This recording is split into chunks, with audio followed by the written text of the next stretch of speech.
The Mile in the Desert, Phoenix International Raceway. For 32 years, this has been a crucible that helped forge the great champions. Today, the Indy Racing League drivers wait for their chance and a shot at the historic path to the 80th running of the Indy 500. Men like Buzz Calkins, the winner of the Indy 200 at Walt Disney World, or Richie Hearn, the fastest in the open test here. What about Tony Stewart and his come from the back to second place run in the IRL's first race? The IRL is only 2 races from naming its first league champion at the Indy 500.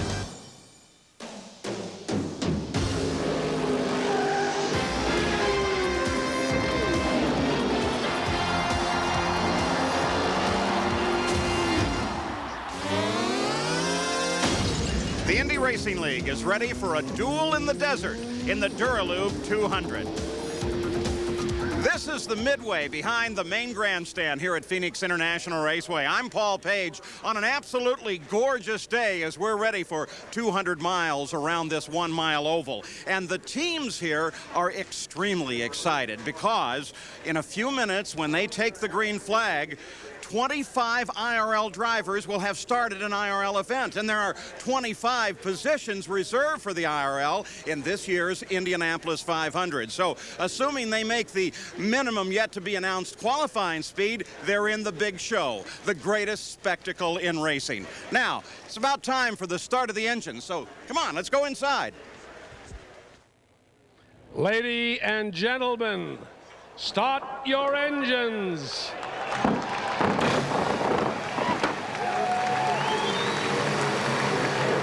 Aerial bombs fired off overhead. The engines start down on the straightaway. The stillness of the desert is broken.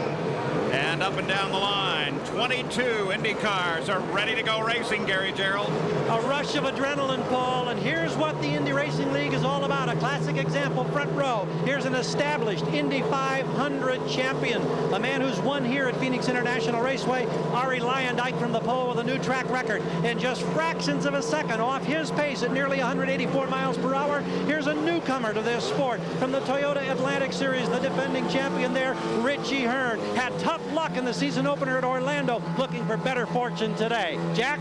Gary, that parallel is paralleled right here in the second row as well. 87 winner here at Phoenix. Roberto Guerrero starts third, and flanking him on the outside, another rookie, Tony Stewart. Now, where was Tony Stewart 1 year ago this weekend? In his garage just outside of Indianapolis, preparing his USAC sprint car for Eldora, Ohio. And Bobby, this place is really physical. When I drove here, we'd pull 5.5 G's in the corner. That's like 5 guys trying to push on the side of your head, trying to push you out of the car. And that's twice a lap for 200 laps. Well, not only that, it's the fastest 1-mile oval in the United States. 2 new records this weekend, 183 miles an hour average, 200 miles an hour down the straightaways. Wide open in turn 3 and 4, just back off a little bit in 1 or 2. Now that's interesting. It is, and that's why passing is so important here. If your car is working well, you're having a great day. If it's working badly, you've got a long afternoon in front of you because you're always looking in that mirror. And over half of the field is rookies. Now these guys are good. They've been here in other cars, but not Indy cars. So they're going to find this race today very different for them. And that's why the question today, is it experience or the enthusiasm of youth that's going to win? Paul? Well, everybody started now lining up behind a safety car driven by Johnny Rutherford. Nice view of this track, this D-shaped mile in the desert. For the Duralube 200, let's take a look at the starting grid. On the pole is Arie Luyendyk, a resident of nearby Scottsdale. He won here in 1991 alongside Richie Hearn. Unlike the race at Orlando, he starts today in his primary car. Racing is a team sport. The pit crew and drivers here all work together. True Value recognizes that with an award to the pole sitter, Arie Luyendyk's chief mechanic. Here is Chip Leon of True Value with a check for $10,000 to Brad McCandless. True Value, the official hardware store of the Indy Racing League and garages everywhere. In row 2, Roberto Guerrero, who won here at Phoenix in '87 and still holds a race record, alongside Tony Stewart. In row 3, Scott Brayton and Scott Sharp. In the 4th row, Mike Groff and Buzz Calkins. In row 5, Davey Hamilton and Johnny O'Connell. The 6th row, Robbie Buell and Stefan Gregoire. In the 7th row, John Paul Jr. and Michael Jourdain Jr. Row 8, Fermin Velez and Paul Durant. In the 9th row, Johnny Parsons Jr. and Jim Guthrie. In the 10th row, Johnny Unser, a nephew to Bobby, and Dave Coudray. And in row 11, Michael Alboreto and Lyn St. James. Let's go to Jack. Paul, 4 drivers involved in crashes on Friday. The first one, Eddie Cheever in turn number 4. The second one, Stan Waddles in turn number 2. Both hit the wall, both suffered from concussions, were not cleared to race today. The third crash involved Buddy Lazier and Lyn St. James and this wing panel off of Buddy Lazier's car. It came delaminated down the front straightaway and flew off the car. Now for Lazier, what happened was he lost the downforce going into turn number 1. Came up and collected Lyn St. James. Both crashed heavily into the corner, exiting turn 2 into the concrete.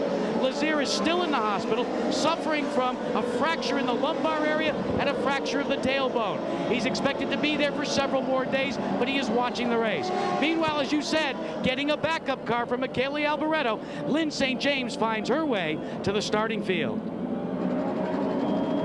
He is in that car 90, Lyn St. James and car 90 at the back of the field. They're aligned now. They're rows of 2, ready to go racing. 200 miles, 200 laps ahead here at Phoenix International. Into the 3rd turn. And the pace very slow from the pole sitter, Arie Luyendyk. Now he begins to accelerate. The rest of the field picks up the throttle with him, watching for the green flag. They come off of the 4th turn. Green flag is out. Here we go. We'll identify it in a moment as Arie Luyendyk screams into the lead here. There's one thing we got to remember about Luyendyk. He is the old timer, the guy that's been here a lot. You can see at the start, Paul, he knew what he was going to do. Arie Luyendyk followed by Hearn. So the front row stays in order. Now they come to the line. Roberto Guerrero, that is in 2nd place, not Hearn. Hearn actually dropped back. So Roberto Guerrero runs in 2nd, followed by Tony Stewart and then Hearn. We're aboard with Roberto Guerrero right here, the white car. See the yellow Pennzoil on the sign there? Another man that's won here before with a tremendous amount of experience. Both those guys are looking to get out in front. They just want to have a nice clean start, get out in front, and start pacing themselves for this race. Play to this point, and a good start for Arie Luyendyk. But as you look from down above, from the Goodyear blimp, you also notice already Arie is beginning to overhaul the back of the field. Debris on the track. And we've got a yellow. Car takes a spin. That looks like it's Buzz Calkins over there off of 2. Doesn't look like he's, can't see if he's made any contact, but he's certainly killed the motor over there. He'll be waiting for a tow. It's going to be a costly thing if he killed the engine. It's going to have to get towed to get started. Going to cost him a lap or 2, Danny. So Buzz Calkins, the winner of the first race of the Indy Racing League, is stopped on the backstretch after a spin and possibly some contact. We'll be back. Back at the Duralube 200 as we take a look at the top of the order after just 5 laps, but a very quick 5 laps that ended with a spin by Buzz Calkins. They finally have that car back under power, and he should be back in the competition. But there's the car under tow, so they should be able to get him started again. Let's take a look at what happened here that got Calkins in this predicament. On the front stretch, heading for turn 1, finishing lap 5. There he just got loose. He just lost it. He just got loose. Car just came around. Didn't see anything. There was no warning there or anything. And you could see the car didn't get hit by another one because there's no jerkiness, Danny. He just went around slow. yeah, All right, let's check in with Gary. And Paul, updating that first car that you saw at the back getting out of having a problem, that was the white 96 car of Paul Durant, a modified driver who's had success on this racetrack in the past. In his first IndyCar start, there was contact. You could see black rubber all across the front wing. It actually gouged down into the carbon fiber as it took a chunk out. He came into the pits. They sent him back now onto the racetrack, but he lost, of course, a couple of laps in the process. He is okay, but the crew does not know who the contact was with. Buzz Calkins has just gone by us back on the track now. Let's check in with Jack Arute. Well, Gary, one of the things that the Indianapolis Racing League wants to try and do is maintain parity between engines. The V8s, normally the Fords, and the V6s, the Menards and the Buicks. So what they did here for Phoenix is they increased the boost from the normal 45 to 65 inches for the Buicks. Now, what's that allow them to do? Actually turn the Buicks for less RPM, but they didn't give the Buicks any more fuel. So the big question mark now is, can the Buick, even though they're turning less RPM, with the advantage of the additional boost, do they have enough fuel to go the distance? For Team Menard, it's going to be literally a crapshoot. They're going to be adjusting the fuel mixture throughout the course of the race. They ran computer modules all last night trying to figure out if the race went this way or that way, would they have enough fuel? And here's what they found out. For Tony Stewart, based upon the computer readouts, he would be able to finish the race and actually run out of fuel on the warm down lap, on the cool down lap. For Scott Brayton, he'd actually come up short by 1 lap. They're going to have to adjust and play conservation all afternoon. Well, it is going to be a tightrope that they're going to walk. There's Paul Durant, the 96 car that Gary told you about. And, of course, Buzz Calkins just ahead of him on the race course, but not on the lead lap. So as we're ready to go back to green, it'll be Luyendyk, Guerrero, Stewart, Hearn, Brayton. And we're green again. Again, Luyendyk and Guerrero pull away. Some distance between them and second place. There we'll keep track at the top of the screen of the laps and, of course, the leader and the field behind the leader and the interval back from the leader. You know, we were talking about earlier, is it going to be the experience that's going to win or these young guys that are really aggressive? Now, right now, you notice the 2 guys in first and second are definitely the experienced ones here. Looking back to the fight for third place, Stewart and Hearn. And Scott Brayton pokes his nose in there from time to time. But I think it's early on, too, Bobby. Of course, we got to see how everybody gets handling in traffic. And, of course, as this track gets a little greasier as the day goes on, we're going to have to see whose car's working well under those conditions. And another thing right there, you see the green car that looks, that's Tony Stewart's car now. That's a Menard engine. Now, that's the one that Jack just talked about that's going to use quite a bit of fuel. They have a tremendous amount of horsepower, estimated 1,000 horsepower. Just imagine that for a little bit of what it feels like in Phoenix. Down the straightaways, we said 200 miles an hour. Almost. That yellow and green car, number 20, that, of course, is Stewart. He's being chased by Hearn. Battle for third place. Luyendyk and Guerrero up at the front of the field. Car on the pit road one more time. And as we saw, they were already into traffic. And that's Lynn St. James that you saw peel off and head down the pit road. So very early on, she is in. Of course, she's in a car that they acquired right at the last minute after that somewhat spectacular and frightening crash that we had here in turn 2. And now Luyendyk begins to move on slower traffic around the red car, Michele Alboreto.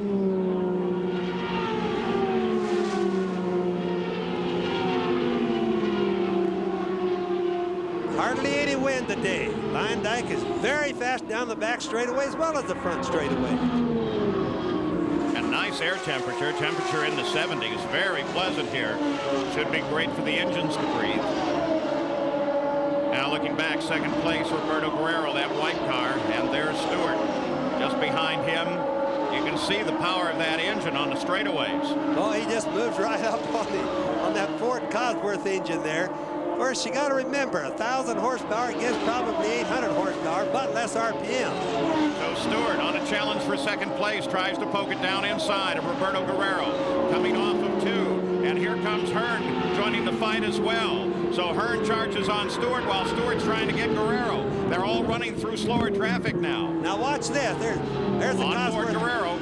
There's the Cosworth engine. You need to watch the Cosworth against the Menard, which is the old Buick engine, redone and everything. And see the difference in the horsepower, straightaway versus the turns. Now, often the Buicks, the Menards, have a boost control. They can just screw it up and really go. It makes it very difficult for that, kind of the yellow and black car behind to pass in the straightaways. That's Richie Hearn. He's going to have to do it in the turns, Paul. Second, third, and fourth, all right together again. Not to make make it indicate when you said screw it down? It's really a computer system that changes the entire fuel mapping system on these cars. Yes, but they can change the boost. Let's go to Gary. Paul Durant in the 96 car behind the wall now. What happened on that opening lap, Paul? Well, you know, I'm not real sure. It happened pretty quick. The pace was a little bit slower than what I had anticipated, and I think I just got on it a little bit too hard. We hadn't really practiced starting from that slow of a speed, and I think it just bit me. Do you have any idea who made contact with your nose? The rubber mark all across that nose. No, I have no idea. Thank you. Paul? Paul Durant marked as the first one out of the race. Nothing changes at the front of the field. Arie Luyendyk is still leading over Guerrero, Stewart, Hearn, Brayton, and Scott Sharp. Robbie Buell sits in 7th. He's moving up pretty good. Mike Groff is right behind him in 8th. Johnny O'Connell and then Stefan Gregoire round out the top 10 here. Almost a move there on Guerrero. Not enough. Still traffic line just ahead of the leader. So Arie's having to poke his way through. We'll be back as we roll the laps off here in Phoenix. You remember Tony Stewart's spectacular run to the front at Walt Disney World? Well, he's managed to do it again. First, it was a move for 2nd place as he charged down on top of Roberto Guerrero. Now Stewart's that guy down on the inside of the white car in the yellow and green machine. Hearn tried to close in but couldn't get it done. And then it was Arie Luyendyk that was the next target. And Luyendyk, look at him, he'll just throttle out a little bit and then get a run on him down the front straightaway, and Stewart takes the lead of the race. Once Luyendyk opened up that giant door, Stewart went right for it, went through it. Well, I think what we're seeing, though, is it's that Luyendyk's car had gone away. You could see him. He had to come out of the throttle, go up high. The car was obviously pushing, and Stewart just got a run on him. And obviously his car's working very well in traffic right now. Also, Danny, the Menard engine has a tremendous amount of torque. So he was able to cut off low in the corner where Luyendyk has to keep his high to keep his momentum up. That's right, but something that's interesting, you know, we were talking about earlier, was that boost to being able to turn it up and down and so forth in the fuel mixture. I want to see how long Tony Stewart can run. If he's got that additional horsepower right now, he might not be able to run it that long because his fuel is marginal. Well, Guerrero now back in 4th place. Jack Aruzzi, you have a problem? Yes, indeed, Paul, he does. One of the bugaboos that'll affect you here on a 1-mile oval. His brakes have gotten red hot. They're actually so hot that he's had to back off just a bit. He radioed to his crew. He's going to have to nurse the car for a few laps. Well, that's interesting. It's not as hot as Phoenix normally is, and Guerrero suffering that problem. By the way, leading that first lap, not usually a good omen here at Phoenix. Only 2 times in the last 20 races here has the leader of the first lap gone on to win the race. Looks like it might be striking once again, and this time striking at Arie Luyendyk. Lyn St. James out of the race, Jack? That's scary, Paul, and as it turns out, a very tough weekend for Lyn. Tell us about track conditions the short time you were out there. Is this an ideal day for Phoenix? Yeah, I was just going to say it's perfect out there. It really is, not just for Phoenix, but any racetrack. It's clean. I mean, it's smooth. It's perfect. There's no oil down. You know, we've had a lot of races here going on the weekend. Sometimes it starts to deteriorate by race day, but it's perfect out there. Well, hopefully the bad luck's gone. Good luck at Indianapolis. Thanks very much. Car in trouble over on the 3rd turn as we watch Stewart, and there he is against the wall. That looks to be, oh boy, bad news. After the great run, too. Michael Jourdain. He had a wonderful run going. Was staying with the traffic. Young kid, 19 years old, nice guy. I don't see any movement. So he's sitting awwfully still, Paul. That's not a good sign. Here, yellow flag is out now. There he goes. Fire in the back is not a problem. That's just very small, not dangerous. Whoa! Guerrero. That's Guerrero and Stewart right there. Looked like they got tangled up trying to slow down for that yellow. Somebody obviously moved on it. Roberto's really upset right there. That was not very smart. Those guys should have known where the accident was. They should have slowed way down before they got there. It looks like the radio guys in the pits, like the pit would have told those guys that their problem was at number 4 turn. Yeah, that's Feline, I believe. Feline Velez. You know, this is his first time in a car. He probably doesn't have a lot of experience with the yellow. Let's take a look at what's happened here to bring out our second yellow of the day. This is first Jourdain's situation. Looks like he just touched in there.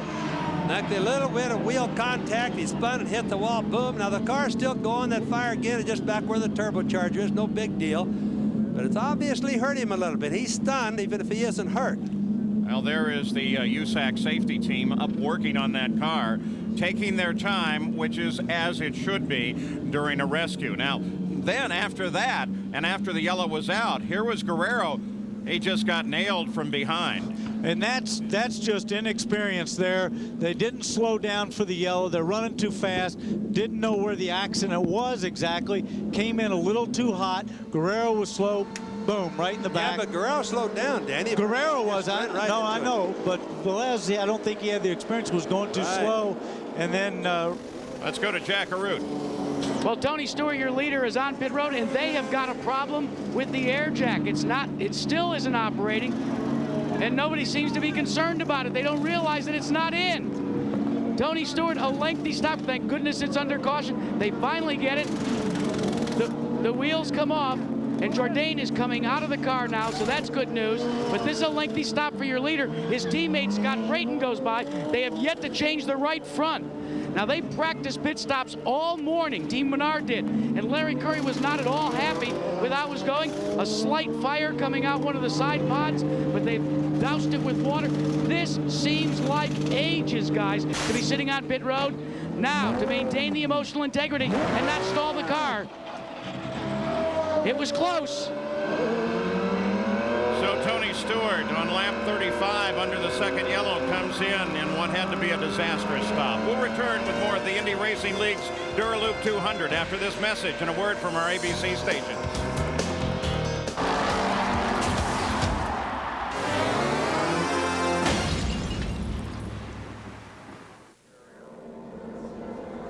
Back at the Duraloop 200, these aerial shots courtesy of the Goodyear Blimp Eagle based in Carson, California. Today's pilot, Joe Chamberlain, floats so lovingly and beautifully over the track here. Don't forget tonight, right here on ABC, You Are the Stars in an hour of America's Funniest Home Videos, followed by an all-new Lois and Clark. And then the world television premiere of In the Blink of an Eye, starring Veronica Hamill and Mimi Rogers on the Sunday Night Movie. This movie has one of the most incredible endings you'll see all season, so be here tonight on ABC. Now we're still under a full yellow here, as the original problem was Michael Jourdain. Here is that again. You can watch it when he's coming down in there. First we thought maybe there was a little bit of wheel contact with that car that's just going by right here, that green and white one, but actually, we look at it in slow-mo, Paul, there wasn't any contact. It just looks like he went into the turn a little too deep, got loose in the rear end, spun it around, backed into the wall, and there he is being towed off.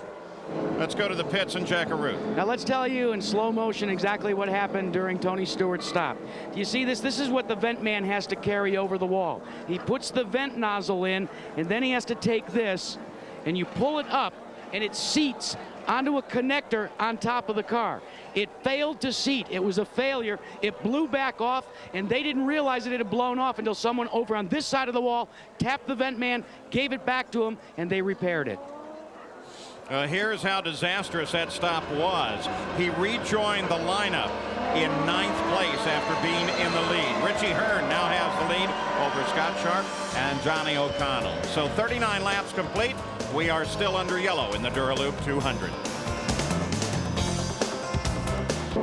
The crew is working on the brakes that were red hot on the right rear side. They were in flame when they pulled the wheel off. They had to dig out bent metal to engage the starter. They didn't look like they could even do that at first, but he waits patiently.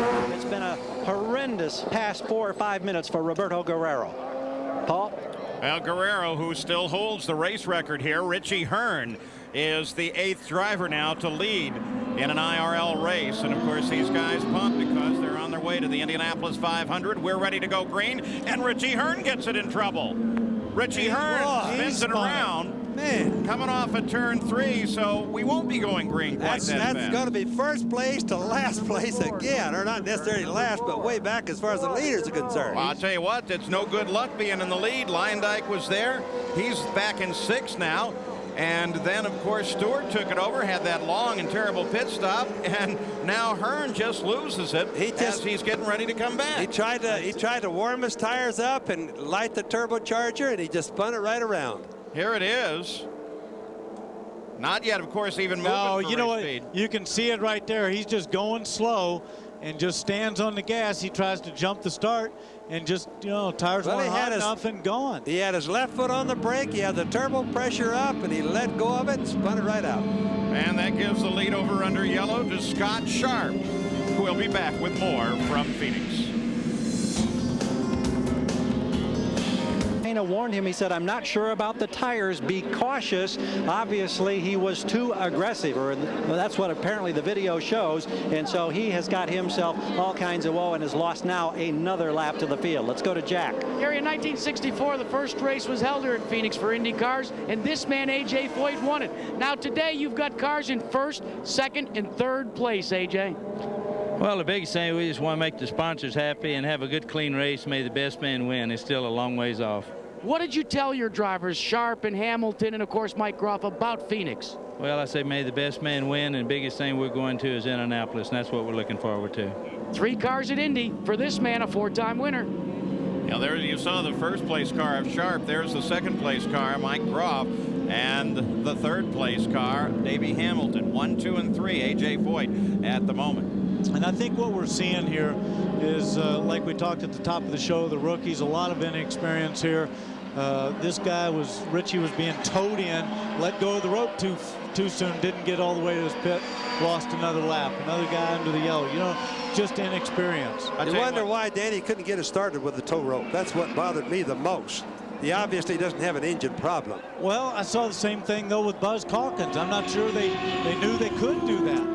Maybe they didn't try to jump start. Buzz got towed all the way around, went in and fired it up. All right, so you saw Richie Hearn get back into the fight, but it's going to be at least 4 laps behind the lead of the race. Of course, you can make that up pretty quickly here. And a long time under the yellow. We should be back to green flag at the conclusion of this lap. It'll be Scott Sharp at the front of the order. There are the current standings here in the Duraloop 200. Beautiful day at Phoenix. Bright blue skies overhead. Temperatures relatively down in the 70s at start of the race. And now the speed begins to pick up as Scott Sharp brings him back to the green flag.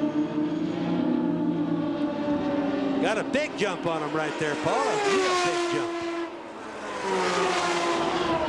Well, I tell you what, look at that. Again, I think you see experience there. Scott knew to get up and go. Some of these guys are rookies and very fast, but they're just not in tune with the way to start a race. Now, some of them been running sprint cars modified long enough, they should be better than that. And there is Hearn on the fly as he'll try to get through the field, but he's got several times to come around to get back in the front.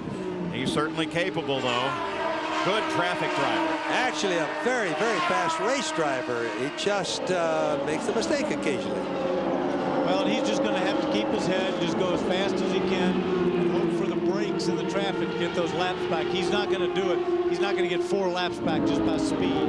Scott Sharp pulls out the lead by 4.1 seconds. See one car throw up a little oil dry. That was Guthrie as he got down low there. Now back to the leader of the race, Scott Sharp. And blue and white number 11. You know, it's always interesting to me here how intimidating this place can be to a rookie. I mean, I've seen some great race drivers come here, and boy, this place, they look around and they run in traffic and they say, whoa. Let's keep in mind also on that, Paul, that this racetrack hasn't had enough laps on it yet to even be slippery. When we get up around 150 laps out of the 200 that we're going to have today, it's going to be pretty slippery out there. 51 laps complete now. Scott Sharp, who finished 9th in his only previous appearance in an IndyCar at Phoenix in 1994, is the leader of the race. But now he begins to encounter traffic just ahead. Second place is now a full 7 seconds back. Arie Luyendyk, he runs in 3rd. He's managed to move up a bit. You look just behind Arie here. Scott Brayton begins to come into the fight. That's Arie Luyendyk, the red and white car that we're watching right in the center of the screen there. Again, an awful lot of experience here at Phoenix. We would expect Arie to not make any of the mistakes. If his team is up and working good today, he should be in good shape. There's Tony Stewart trying to come back. Stewart comes around his teammate Brayton. You notice, too, that black and silver car, 45, that's Rodney Buell. And he now sits up in 4th place. So for a second there, it was Brayton, and then Buell just came around the outside, and Buell now runs in 4th place. So it's Sharp, Groff, Lyondike, Buell, Stewart, and Brayton. And there is Buell closing on the back of Arie Luyendyk. The red and white car is Arie. Obviously, Arie's having problems. His car is just not up to speed, as Danny said a little bit earlier. We don't know exactly what it is, but I should have thought they would have made some adjustments during a pit stop. He'd have come out a little bit better. There's Tony Stewart, just on a train, on a roll moving. So Stewart trying to take 4th place away from Buell. Don't forget, though, Buell knows what he's doing. Finished 3rd at Orlando. Yeah, but he's got twice the problem. He's trying to figure out a way to get around Arie Luyendyk, but he's also trying to hold off Stewart. So he's looking in both places, front and rear. He better just look to the front, not worry about the guy behind, because it looks like he's going to go by anyway, Danny. Stewart tries to get inside of Buell. Update on Stewart, Jack. Well, Paul, remember upstairs when we told you about Tony Stewart and Team Menard? They are trying to run a fuel conservation race. So that requires that he's smooth on and off of the throttle. It's kind of like when you're out on the highway and you have one of those digital readouts in terms of fuel consumption. He can't stab the throttle. That's why he's got to be very careful coming up through traffic, because even if he gets to the lead and he's done it by mashing the gas, he won't have enough fuel to finish. Well, let's just ride with him and listen for a moment here. See how he works the throttle.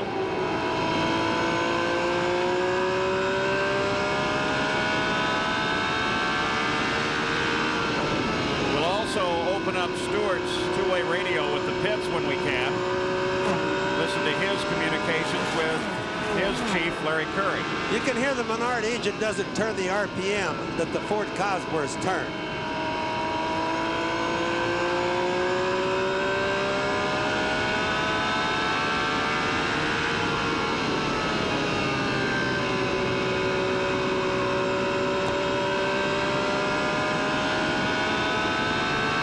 You know, I always found that Bobby driving, it's really difficult, especially in traffic, to drive with a smooth throttle, because so much of what you do with the throttle is dictated, just like we saw right there with what happens to the car in front of you. And there he goes around Robbie Buell. So Stewart, who fell back to 9th, now in 4th place as he tries to work his way back to the lead. And just keep in mind again with Stewart, that's the Menard engine we're on board with right there.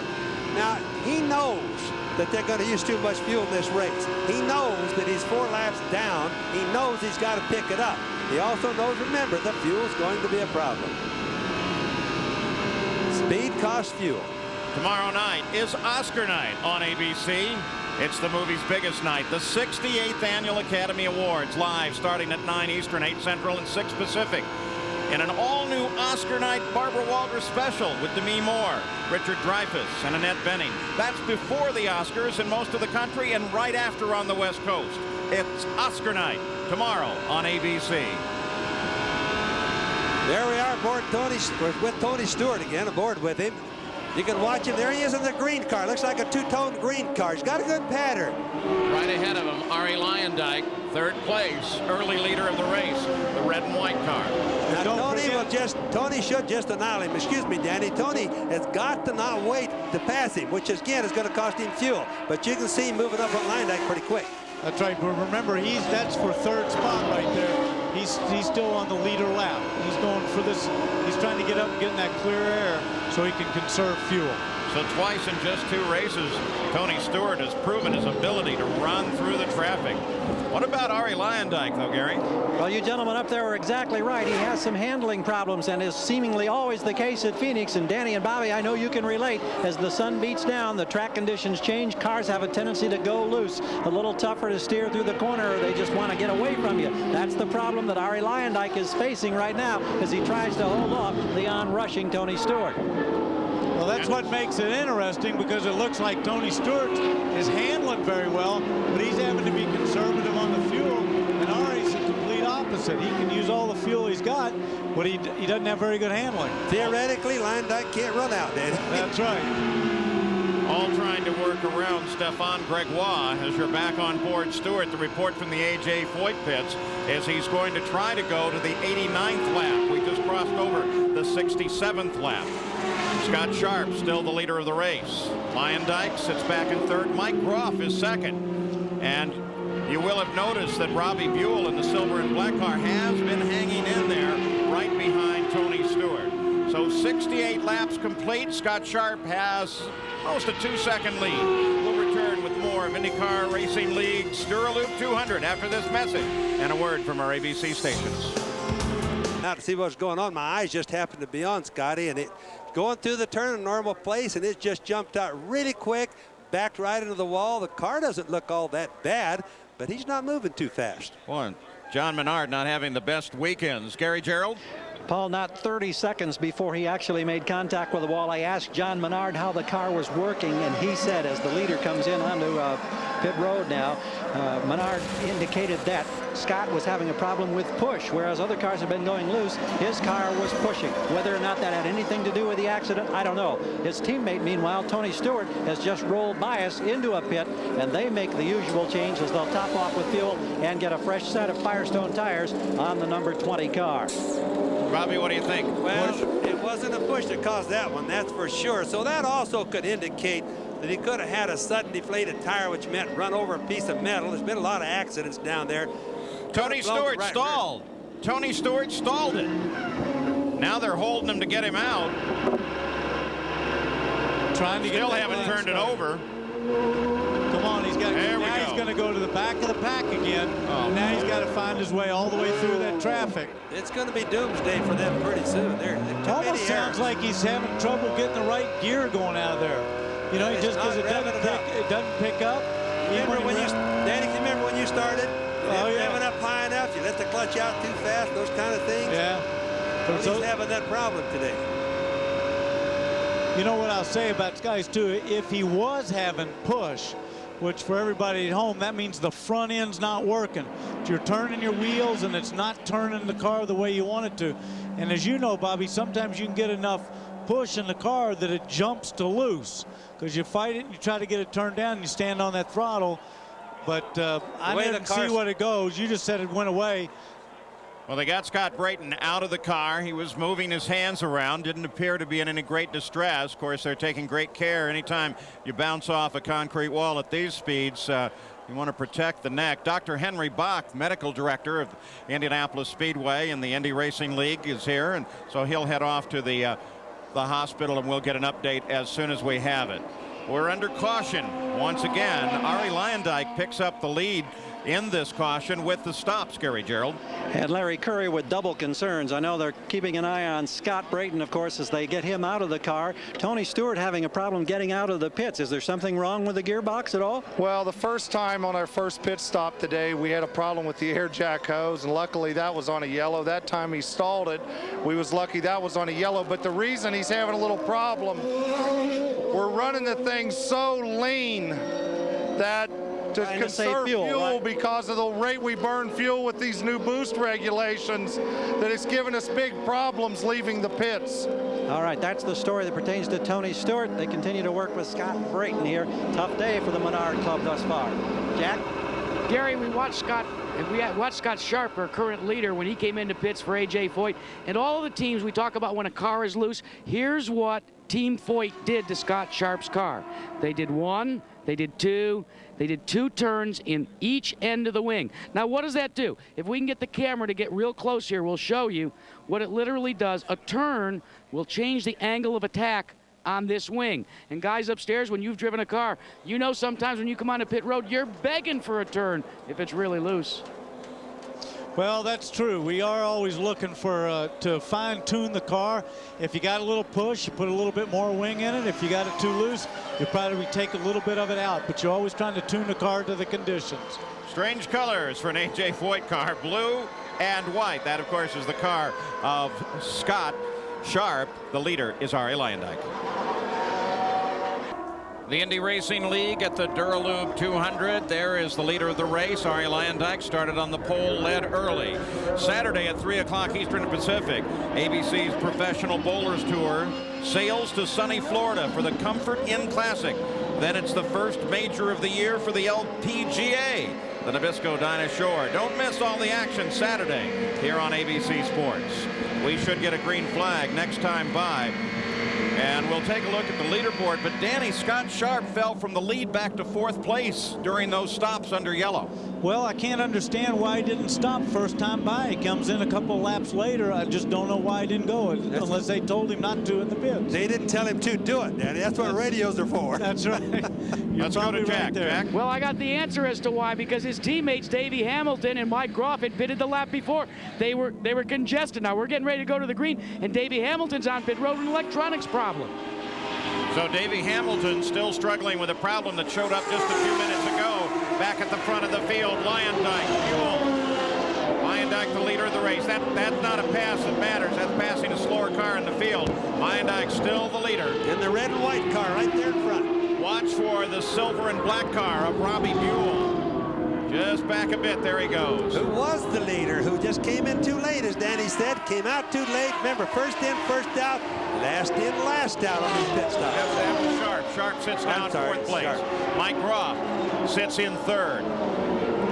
But Bobby, that shouldn't have happened even while were they in the pits. Why, if he was the leader, he should have been allowed to be the first one into the pits for that stop. How did those guys get in front of him? There is the black and silver car. 2nd place, Robbie Buell, as he has a slower car to handle up before he can go in pursuit of this red and white car that belongs to Arie Luyendyk. We're all wondering, Luyendyk right there in the red and the white, did he get his car fixed? The guys in the pit should be working on it all during the race. We'll have to see if his speeds increase as he goes along here, Paul. Last lap at 166.2 miles an hour for Arie Luyendyk.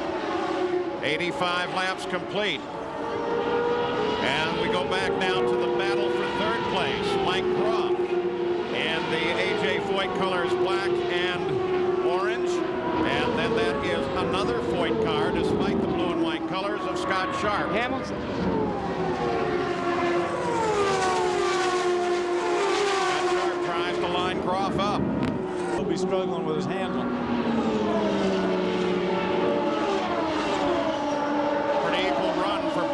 Both averaging 166 miles an hour. Jack Arute. A tough day for Davey Hamilton. We already documented that it's an electronics problem, but you can't get it fixed. Yeah, it's unfortunate. You know, my 2nd race, I sure would like to finish it. We had some problems in Orlando, and AJ had a great car. You know, not much you can do about those electronics, you know, when they can go out, but, you know, it's great being here. Davey, you may or may not know, but we were wondering why you and Groff came in before your teammate who was leading at the time, Scott Sharp. Well, you know, he was in the lead at the time, so I'm sure AJ's pit strategy, you know, I mean, he was up there, we weren't, so I tried to favor Scott as much as we could. And I know we were all together on the racetrack most of the time. It just felt good being out there. I'll tell you, this guy's a real politician. You never want to countermand A.J. Foyt. Yeah, nice try at a save there, Davey. I'm not too sure. I don't think anybody bought that one. I don't think so. He was quickly scrambling to get out of that one. Now the race isn't over yet, and I'm willing to put my money on A.J. on many occasions. You stick with it, Paul. Well, certainly he's got a lot of experience around here and a lot of wins. He should know what's going on. A.J. Foyt, the winningest driver ever in an Indy car, wins in both front and rear engine cars. Continuing to watch the battle for 3rd place, Groff and Sharp. They're staying about the same. They're not gaining, the other one's not pulling away. Now Sharp lets him know he's there. Not a move for the lead, or not a move for the pass, but certainly lets his presence be felt as they come into traffic. Now Sharp looking ahead to the traffic. Both of them trying to find the rhythm going down into turn 3. Sharp moves to the inside. Nope, not here. That's Michele Alboreto just ahead. One thing about it, Sharp's going, whoa, he was down there below that white line.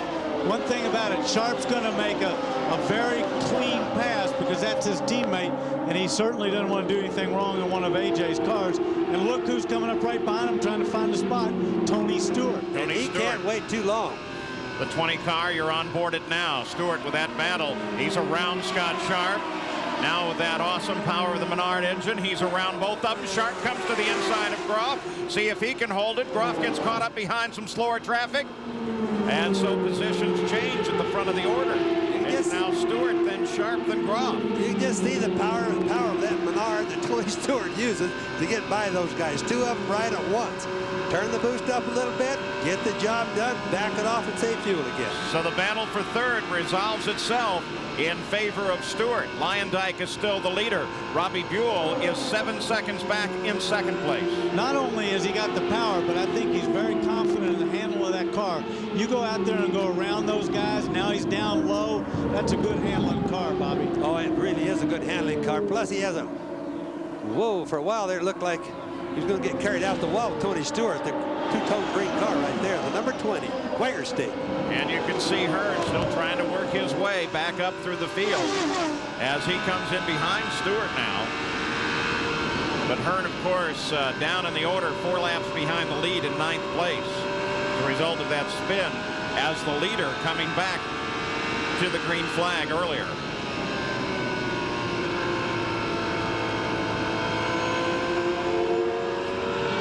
Luyendyk, the leader, steadily pulling away from Robbie Buell, Gary Gerould.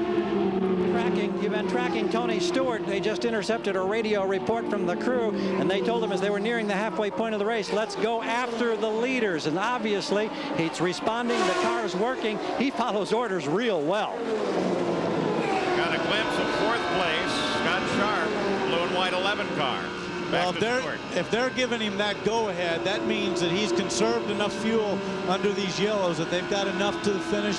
They think there's going to be something else. They've let him go. Of course, we'd like to see that, wouldn't we, Danny? We don't want to see yellows, but we want to see where the Menards have enough fuel to race rather than to just sit here and exist. Exactly. And also, Bobby, as a race car driver, you don't want to be dictated by the fuel. You want to be able to race with what you got. So we ride on board with Tony Stewart. You watch his hands. Now with the clearance to go, right? Watch his hands. See how smooth he is. He's very sure. He's handling good. Very sure where the car's going to be. He's not working very hard doing this.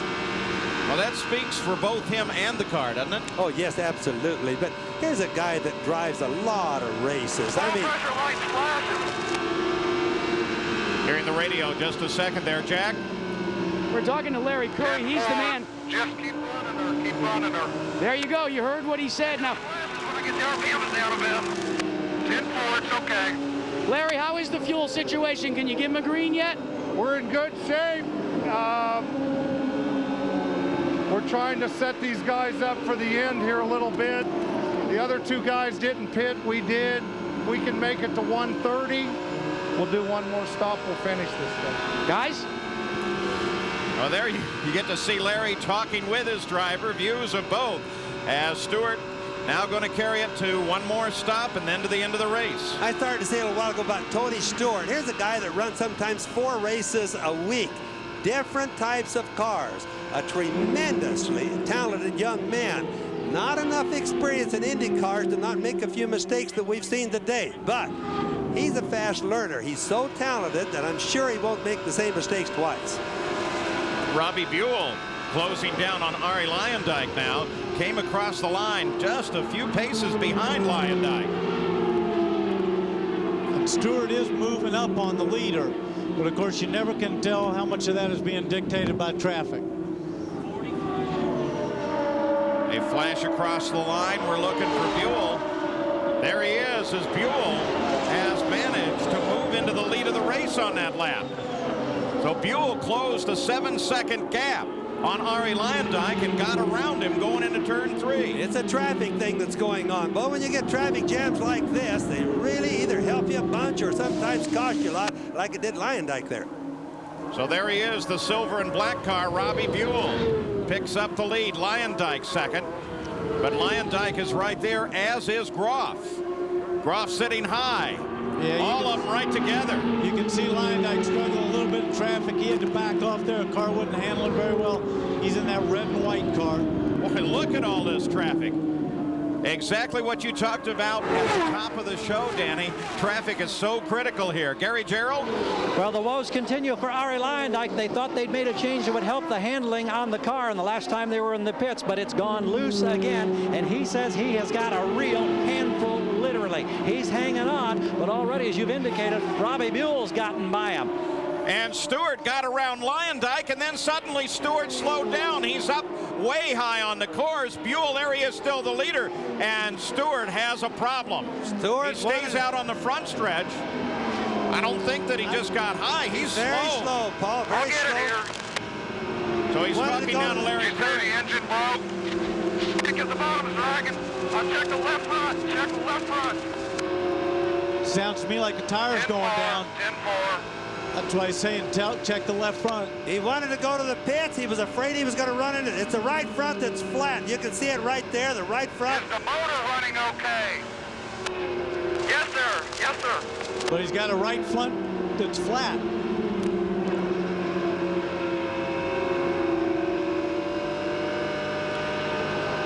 This really cost him. He needed to go to the pits. The pits were there, but he was afraid to cut across that he might hit somebody. On the marks, on the marks. Slow down. Right on the front, right tire coming. Now we're out of push.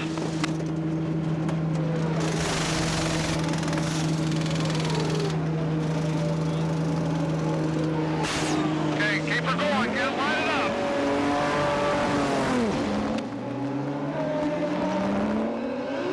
14.2 seconds on the stop. Very costly. Just after they had made their plan that would have taken them to the end of the race and hopefully victory. So now Stewart falls. We gotta go do some racing now. Put her back in 5th gear. That's the way I like to hear a race driver. We're going to have to do some racing now. I like that. Put her back in 5th and let's go. He fell back to 7th place. Buell still the leader by 6 seconds over Arie Leyendijk. I've been trying to say for a long time, this guy runs about 4 races a year in sprint cars, midgets, champ dirt cars, and everything. He's so versatile, it scares you sometimes. This cat's going to race. Now let's watch it. He had actually just passed Leyendijk around the outside and moved into 2nd spot. He was going well. And if I want to know what happens in a tire, hey, there's debris on the track. These tires have no tubes. They're very thin walls. A little bit of metal cuts right through them. So Robbie Buell at the 113th mile is the leader of the race, while Tony Stewart has to work his way back up through this field for a second time today. We'll be back with more of the Duraloop 200. Back at the Duraloop 200, we are under green. The leader, Robbie Buell, headed for the pits on the 118th lap. So to carry this car to the checkered flag would be a very long way. It's possible, but somebody's really going to have to do the math on this. Arie Leyendijk, there he is in the red and white car, has picked up the lead of the race. And Scott Sharp coming up, closing in on 2nd place, charging for the lead. Here comes Scott Sharp getting inside Arie Leyendijk, and Scott Sharp has the lead once again. That was a good pass. Nice and clean. There comes Hearn. Hearn still sitting back 3 laps. He made up 1 of them on that yellow and is now in 7th place, 3 behind the lead. That's a long ways to come back in less than 100 laps. Let's see what happens. Let's go to Gary Gerald. Roberto Guerrero, we saw that you were a victim as you got rear-ended there and put you out of this race. Your race car looked like it was good enough to be a very strong contender today. Was that the case? Yeah, it's really a shame, Gary. The car was handling like a dream, and we're just kind of taking our time. We were hoping for a long race, and unfortunately, it wasn't to be, so we'll have to wait for Indy now. We look forward to seeing it with you come the month of May. Thanks, Roberto. Thank you, Gary. There's the guy that's been so close at Indy so many times. Certainly deserves a win there. Been Scott good Sharp. here a lot of times, too. Absolutely. I'll tell you, the guy for me who's hanging in there is Arie Leyendijk, because it's clear his car's not hanging, handling very well. He's slow coming off of 4. That's how Scott Sharp got by him, and so did Robbie Buell early on. But he still seems to be hanging in there in 2nd, 3rd spot. You notice, Danny, every time he pressures it hard because he's being passed or something like that, we see the rear end jump out. He saves it, and he has to slow down a little bit. But like you say, he just keeps going on that way. And he keeps hanging in there, and he's probably waiting to make an adjustment on that next pit stop. Arie Leyendijk, Indy 500 champion, has not had a win since 1991. He won here, also won at Nazareth. So a win would be very welcome. Arie Luyendyk, second place. Gary, is he on his way in? Yeah, the crew's over the wall. The sign on the wall says Arie in. Buzz Hawkins goes by us on pit road. The crew watches. He's had handling problems, so we'll hang on. They wave their arms. We wait. We see the nose approaching us now. Remember, pit speed limit 80 miles per hour. A veteran who's been in this situation so many times glides it in perfectly on the marks, and the servicing begins. We'll watch with the crew, and we'll see if they make adjustments on the front wings. There's dramatic change on the left front and the right front. Fueling process now complete. 16.9 seconds. That was wing out. That means that he was loose in the rear end, just like Danny and I have been guessing. They took the wing out of the front, which will tighten the rear end up or make the front end push a little bit more. Now we'll see what that did, if the adjustments are going to work, Danny. Well, that's right. We might have to wait a little bit because, of course, putting new tires on will help him, too, until everything settles down with that fuel load and those tires get bedded in. So Arie's stop comes on the 125th lap. Oh, Guthrie in big trouble. Jim Guthrie, the 27 car. Jim Guthrie. And that'll bring the yellow out, and that may help Scott Sharp and Mike Groff. But it'll hurt Arie Luyendyk because he just pitted, he just got back out. Unfortunately, he didn't get to time it with that yellow. Some of these guys will pit into the yellow. Sharp had to pit into the green. Or Luyendyk, rather. So both Sharp and Groff, both of A.J. Foyt's drivers, will have the chance now, running first and second, to stop under this yellow flag for the 27 car of Jim Guthrie. From Albuquerque, New Mexico, Jim is. Came out of the Formula Atlantic cars. And a student of Bobby Unser? No, I know him. He's Well, a nice person. That ought to help him a bit. So Jim Guthrie, single car accident. Let's take a look at what put him in this predicament. He caught the wall entering the dogleg, coming off at 2, bounced her pretty hard, really got a chunk off the car on that wall. He got the wall just coming right after or off of 2, and the car is almost broke in 2. It's being held together with nothing but cables and things like that. It's for all practical purposes, it broke in 2. Scott Sharp, the leader of the race, into the pits under this caution. This should be his last stop of the race, Jack. And Paulie had a little bit of a problem coming down into pit road. He wasn't being blocked by anybody, but trying to hit the marks perfectly. He got the car cocked a little bit sideways. Mike Groff beats him out of pit road, and now Sharp stalls it. He stalls it. They've got to move it back in the box, get the electric starter, stick it in the backside of the car. Oh, this is terrible for Scott Sharp in Norwalk, Connecticut. He's got it back in gear. It still hasn't fired. Trying to calm everybody down now, make sure that they get it in properly. They still haven't seated it properly. Oh, A.J. Foyt and Scott Sharp have got to be disappointed about this. Boy, something's seriously wrong back there if they can't get that set up. Now you can hear Foyt yelling, push it, push it. Forget the starter, jump start it. The longer they... Even Davey Hamilton was over the wall giving him a push. That's what you call a teammate. So Scott Sharp loses greatly on that stop. His teammate gets around, gets out first. I think they're still okay. I think they're still okay, though, because he got out there under yellow. He lost a lot of ground, but he's only at the back of the pack. All right, this is the shot from Buzz Calkins' car of Jim Guthrie's crash. That should be him just ahead. Yep. Oh, just losing it right there. You can see the rear end come out. He saved it. Then he couldn't save the second time. Hit the wall right there coming off at 2. And look how close this was. Whoa. Calkins has no clue as where to go there. Figuring out where. But the mistake he made there was that he got it sideways and he overcorrected it and got the nose back. Right. And then he couldn't catch it again. The good news was that Guthrie was able to get out of the car under his own power. We'll return with more of the Indy Racing League's Duraloop 200 after this message and a word from our ABC stations.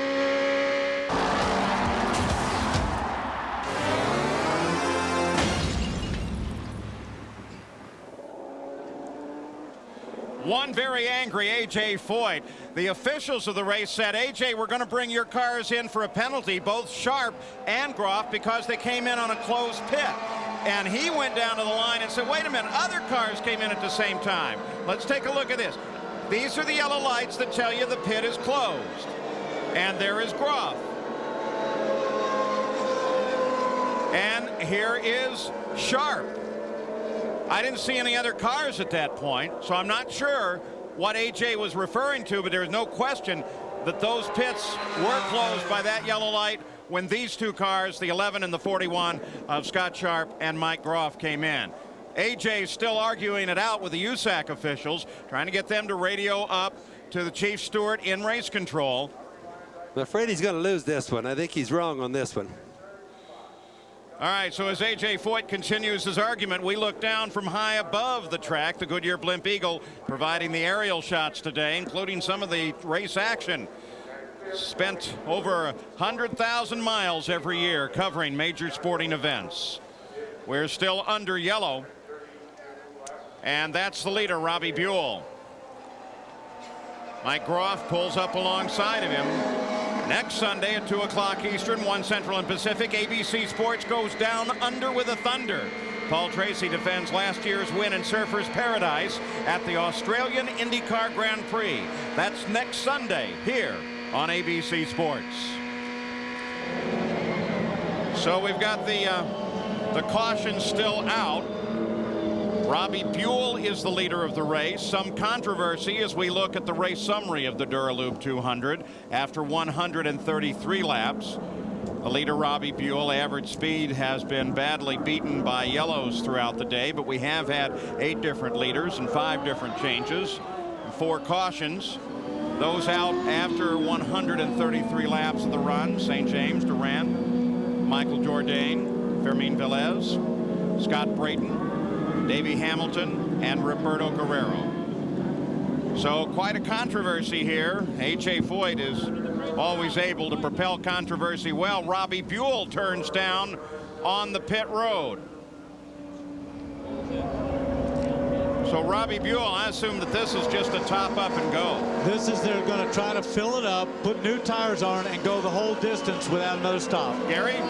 AJ, what's the situation now? Did you get any satisfaction from the officials? No, all I'm getting is like you always get when you're racing hell, same as Richard Childers said, it kind of hacks your ass a little bit, because a while ago we was first and we come in, other guys come, we go back out, we're 5th. So I come in because everybody else come in, but then they wave line back, so I don't know. Right now we got to try to make up the time or something. Now you said something about pulling your guys off the track. I might do it. I don't know what I'm going to do yet. Well, who says that competitive fire doesn't still burn with a fury inside A.J. Foyt, Paul? It's a blast furnace there.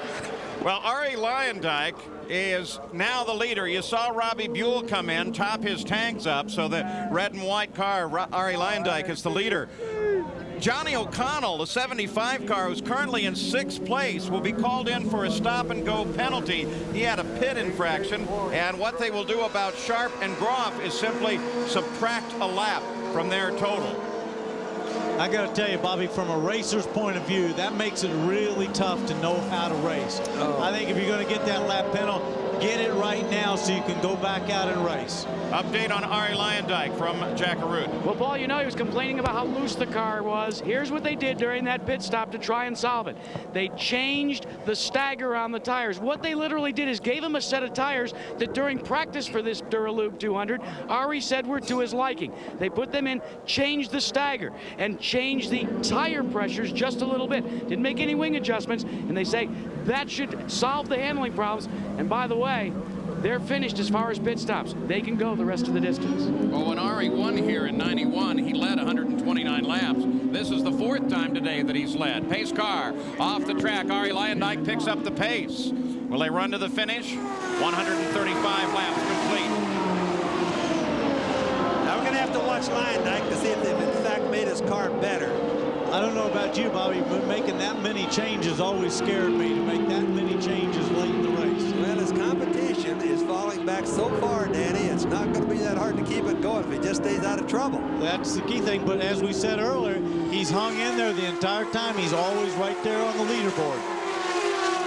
Arie Luyendyk is the leader. They're still posting Scott Sharp in 2nd place. But of course, if they subtract that lap, he's in trouble. Robbie Buell, currently 3rd place, will actually be the 2nd place runner. I've always thought a stop and go penalty should have been what they would have done for something like that. Subtracting a lap later on kind of changes everything right now, changes the way the race is, and I think Danny brought that up a little while ago. Penalty should be assessed at the time, not later.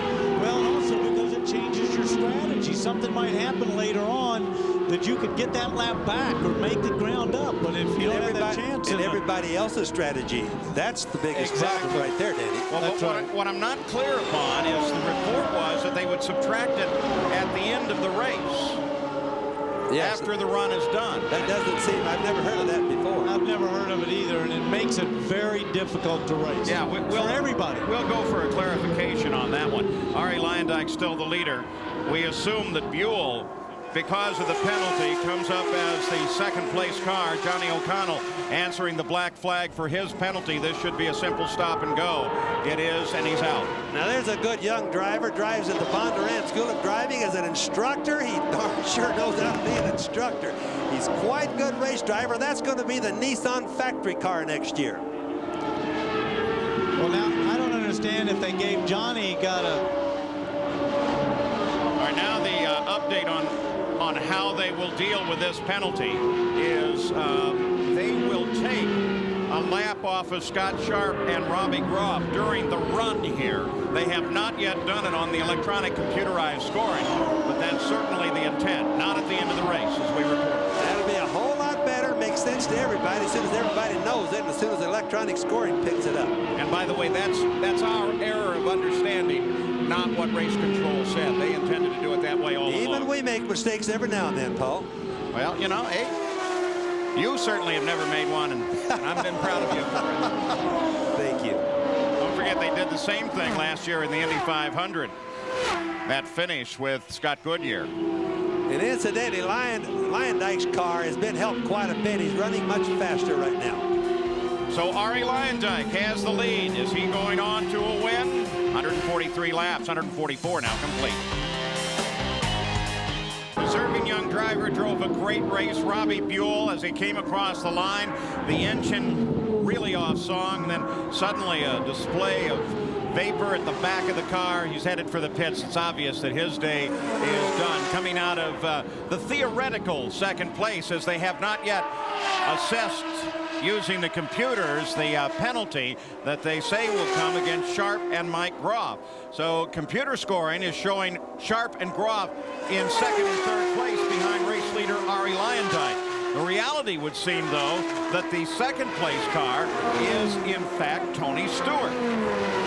And Richie Hearn is in 3rd place, but we still await for the official subtraction of the 1 lap for the 2 AJ Foyt cars. Boy, that's a big disappointment for Robbie. He was running well. He had a strong finish going. That's really heartbreaking. He's a good young guy. He's a great driver. Real pity. Making it very difficult to play, though, because it's not official until we see it come off of the computer screen. Same one that we post at the top of the screen for you. And so right now, as far as official scoring is concerned, Sharp and Groff run 2nd and 3rd. You can see they're looking down there to see if there's something obvious wrong, like they did a spark plug wire jump off, which doesn't ever happen really, but probably flips a valve. They drop a valve and gets in the pistons. That's what causes all that smoke in the back. He's trying to get unplugged right there. He's signaling to him, come unplug him, get him out of the car. Looks like his day's run. One of the great young drivers, though, you're going to see a lot out of him. He struggled to get the proper recognition. Things that the IRL says they're going to do for drivers is give guys like Robbie Buell a chance.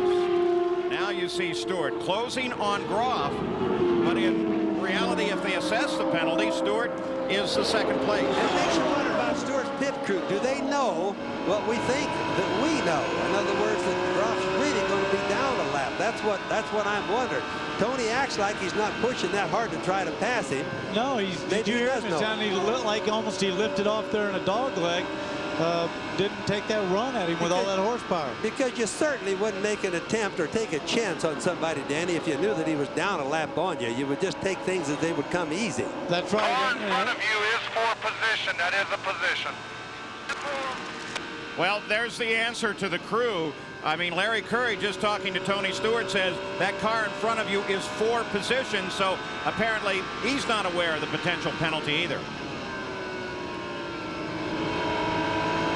Maybe that talk that Foyt had with the officials, maybe that's got the officials hesitating just enough. Well, there's Tony, of course, making that move on what he thinks is a position, and at the moment we think it is. Well, except that now they're saying that they have, in fact, assessed the 1-lap penalty. They've sorted it back out. Let's go to Gary Gerald. Robbie Buell, it looked like you were in a position to maybe win an IndyCar race, not be on the podium today. I know the disappointment has got to be very acute, but you had a great race car.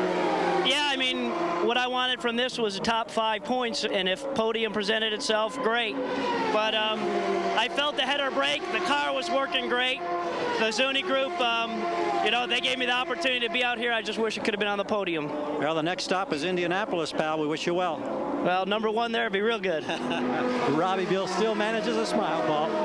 All right, now, after checking again with race control, here's the way it is. The penalties have, in fact, been assessed.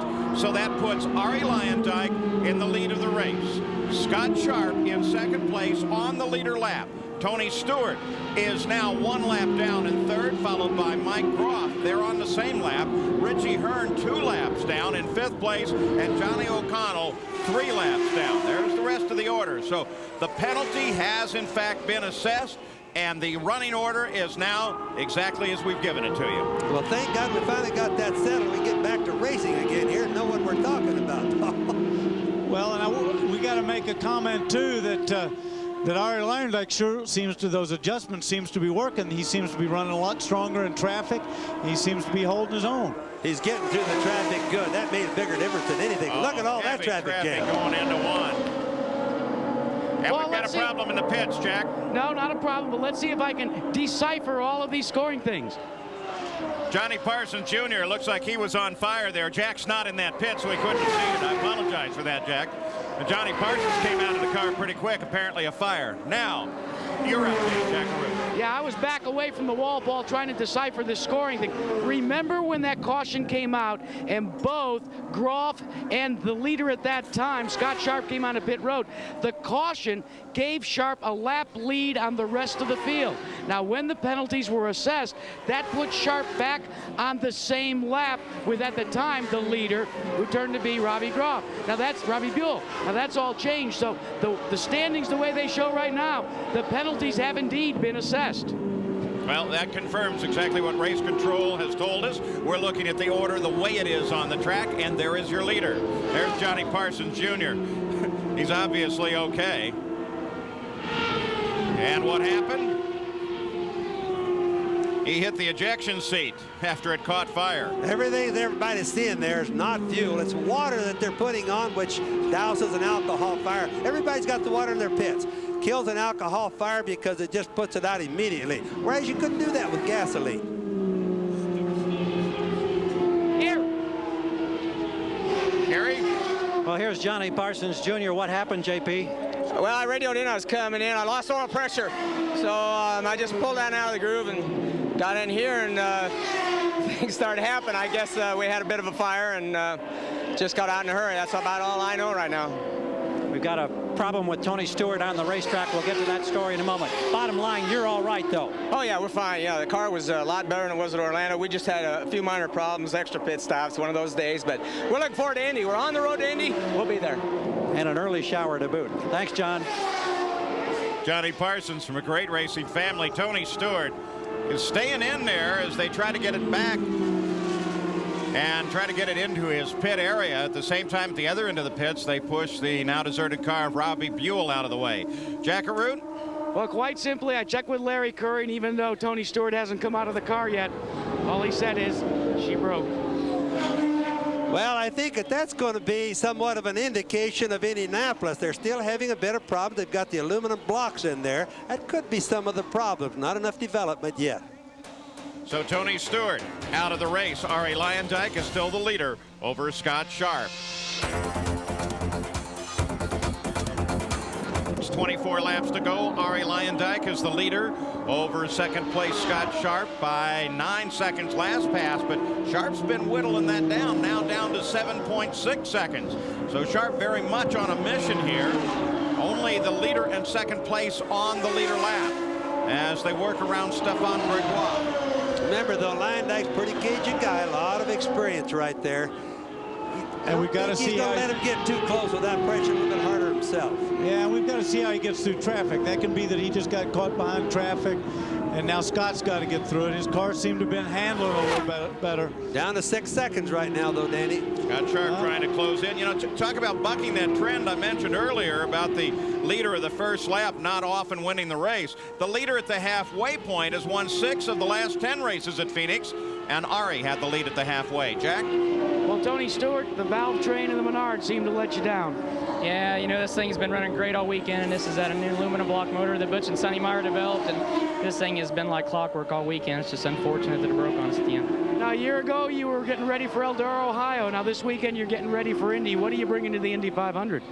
Well, hopefully some more of what we did today. I mean, we showed we can run up front in 2 races, and for those non-believers of the IRL, heck with you guys. This series is for real, and it's here to stay. Thanks for letting us eavesdrop on you, too. It gave us quite an education. Thanks a lot. Dave Kudrave, the 15 car, pulls off on the backstretch, slowed down going into 1, kind of motoring through the parking lot now in his Indy car. Leader of the race, Luyendyk, Sharp, 8.2 seconds back. You know, Kudrave did a nice job on that. And rather than to stop on the track and bring out a yellow and cause the other guys misery for coming up the last of the race, he actually went into the infield, got completely off so a yellow flag wouldn't come out. That's good sportsmanship. That's great. Scott Sharp back to 8.1 seconds behind as the leader comes around Alboreto again, who now runs in 7th place. Remember, he started way back in the field. There you see the leader coming through. We look for second place. Scott Sharp, there he is. Little over a straightaway. Boy, that penalty was devastating for Scott. 7.6 seconds right now.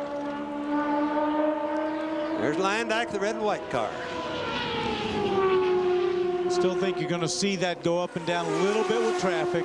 Let's they all get out there a little clean. Just ahead.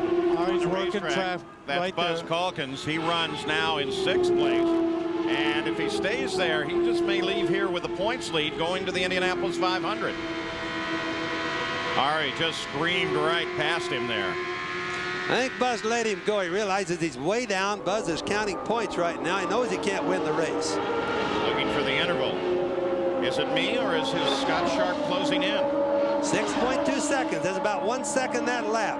But of course, as Danny says, Arie right there, Arie Luyendyk sometimes catches traffic, loses a second, gets in the clear, gains a second. See, Sky we've seen has a clear track in front of him. He hadn't gotten up under those cars that Arie's passing right now. He's got to get his way around him, and as we said earlier, it's going to depend on how you get through traffic. And only 15 laps if Scott Sharp wants to make that closure. 3rd place is Mike Groff. Richie Hearn is in 4th. There's a relationship. Blue and white car, Scott Sharp. I've got a monitor, of course, up here, with which a lot of you don't at home, and we're seeing the speeds. Arie's speed's now back about 169 miles an hour, and Scott's 163. There it is. We'll let them have the monitor, too. Luyendyk versus Sharp on the last lap. Arie's got more speed right now. I think he's being but careful. Look where Sharp is. He's still moving through this traffic, and I think he's getting some better brakes.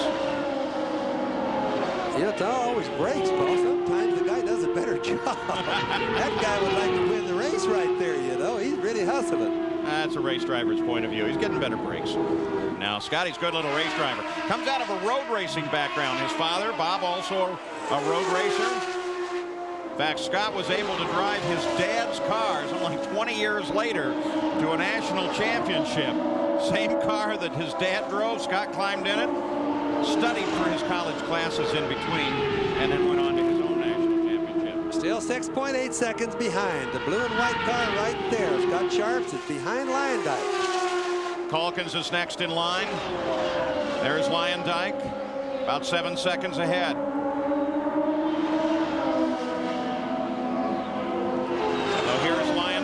Heads for the line, looking back for Scott Sharp.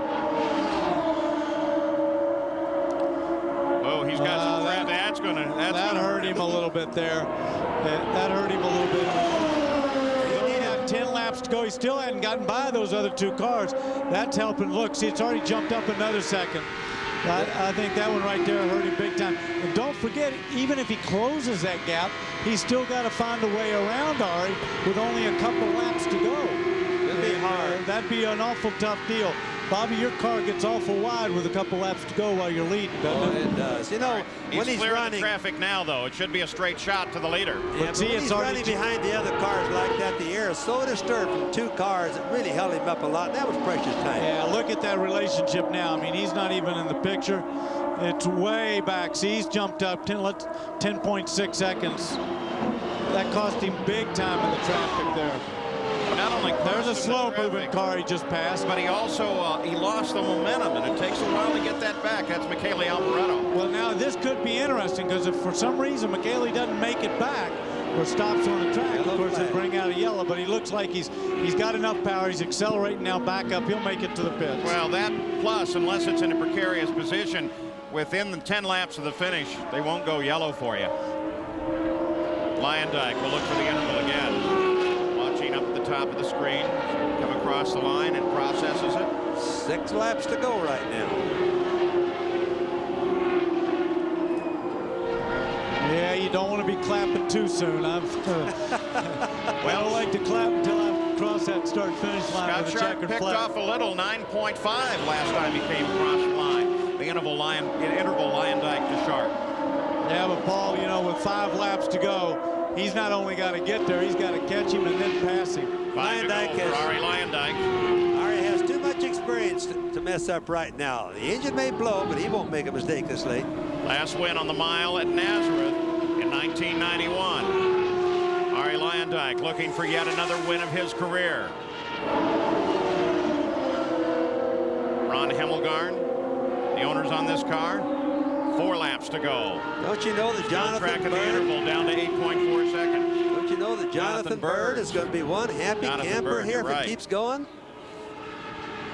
All of our friends. Boy, Luyendyk does not look like there is any challenge that is going to make a difference in the final 3 laps of this run. No, he's running a real good, clean, conservative line. So he's getting out there not near the wall where there's any danger of picking up any debris or anything. Just a real good, clean line. And Sharp's interval does not change. With 2 to go now. White flag next time by 2 miles. There is Sharp. Second place as he comes across the line. And A.J. Foyt's cars, Sharp and Groff, run 2nd and 3rd as we run to the finish here. White flag will come out from Dwayne Sweeney next time by. As Ari Luyendyk starts the last mile. Nobody in contest back down the rest of the line. So Ari Luyendyk looks at his 4th win in an IndyCar. And for this road racing trained driver, all of his wins have come on ovals, including the 1990 Indianapolis 500. And there it is. Ari Luyendyk has taken the win here in the Duralube 200. Scott Sharp comes for the line in 2nd place. There he is. Mike Groff will head for the line in 3rd, followed by Richie Hearn, Johnny O'Connell, Buzz Calkins, Stefan Gregoire, Michele Alboreto, Johnny Unser, and Dave Coudrave. 9 cars running at the finish. Ari did a good job. His chassis was not good today. Hats off to him.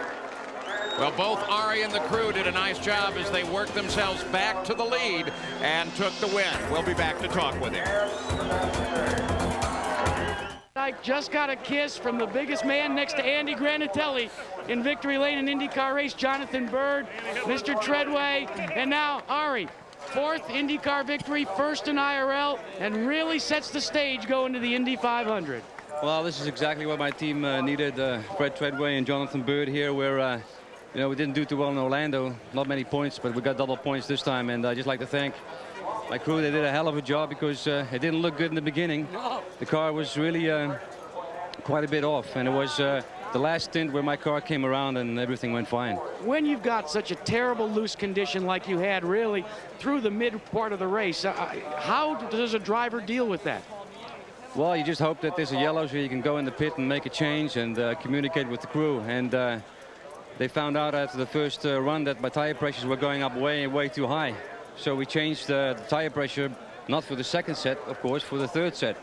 Well, we also understand that you made a selection on a set of tires that you would run just a little bit during practice, and you guys had determined they were a good set of tires. Oh yeah, the tire pressure kind of caught us out by surprise, but you know, the tires are great. The Firestones are working real good for us, and we're happy that you know, they won the second race in a row in IRL, and also we're still learning about the tires, and I guess today we learned quite a bit about those tire pressures. Hey, now you've been here before, but Fred, Jonathan, you guys haven't. Describe your feelings for a first trip to Victory Lane. It seemed like a 500-mile race there at the end, and it feels really great. And we got a lot of fans, obviously. You know, we're just glad to be here. We're going to try and do a good month in May. Now, Jonathan Byrd, you said about 50 laps to go that you never realized that a 200-mile race at Phoenix was this long. I don't remember it ever being this long before, I can tell you that. But this was tremendous. I tell you, new track record, the pole and the win. That's the way to finish a weekend. The Brian Heaney cooling car just did wonderful, and I'd like to thank them for staying with me for 8 years, because this is for these guys. They've been with me a long time. What a great crew. What a great team. Gary? Great job. Well, here's the man who ends up finishing second, Scott Sharp.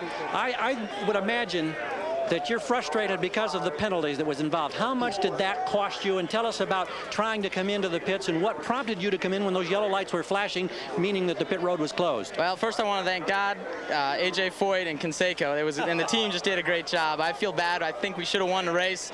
The first pit stop, I didn't come in because I saw the yellow lights blinking at the end of the pit lane, and that meant the pits were closed. Well, a whole bunch of guys pitted, and they came out ahead of us, and we dropped back to 4th or 5th, and I didn't think that was fair. So the next time the caution came out, AJ called me in. I saw the lights blinking. I said, "Are you sure you want me to come in?" He said, "Yeah," and we ended up getting penalized for it. So that doesn't seem very fair to me, but I'm just happy to finish second. We have a whole car, and we're ready to go to Indy. Did you feel like you had any opportunity in those last 20 miles to chase down Arie Luyendyk, or did you feel like he had you covered? Well, I thought I had him covered before coming off that yellow, but we just got stuck in traffic. The car seemed to push a bit, and after that, I had about an 8-second penalty, and I couldn't catch up to him. Thank you, Scott. Jack? Thanks. Gary, first podium finish for his career for Mike Groff. Feel good about it. I'll tell you, my thanks goes out to AJ Foyt and his entire crew. Jeff and Joe, who came in last minute, just like Orlando. Got the call kind of late, and you know, we feel really good about getting up here on the podium. It was great race. Paul, these guys are going to Indy loaded for bear. Well, great attitude despite that penalty. Here are the unofficial final standings of the race, and we'll emphasize unofficial because we're not yet sure where AJ Foyt is going to figure in this. But as we'll take a look down through the entire final standings, the point made there by Scott Sharp that it was not on the yellow that they came in, but a previous yellow, which helps confirm the video that we had of it, that they saw other cars dumping into a closed pit, and that's certainly going to be where the argument lies, if there's an argument at all. Point standing after 2 races, well, as we suggested, Buzz Calkins is the leader. Mike Groff steady driving up in second place, and then a 3-way tie. Stewart, O'Connell, and Michele Alboreto. Michele, a nice steady drive throughout the day. So here are the point standings. And of course, the next stop for the Indy Racing League is the greatest spectacle in racing, the Indianapolis 500-mile race. And as we said at starting, 25 cars have taken the green in the IRL thus far this year. And so 25 positions reserved for those cars, assuming they make the minimum qualifying speed that will be posted in May. Plenty of auto racing upcoming here on ABC Sports. Next week off to the Australian IndyCar Grand Prix, and then Long Beach, Nazareth 200, the Indy 500 time trials on May 11th. That's the run for the pole. Get on May 12th. And then the 80th running of the Indianapolis 500-mile race on the 26th of May. Congratulations to Arie Luyendyk. Fought his way back to the lead several times to take the win in the Duraloop 200. I'm Paul Page for Danny Sullivan, Bobby Unser, Jack Arute, and Gary Gerald. We now cross the ocean, and we'll see you next week in Surfers Paradise, Australia.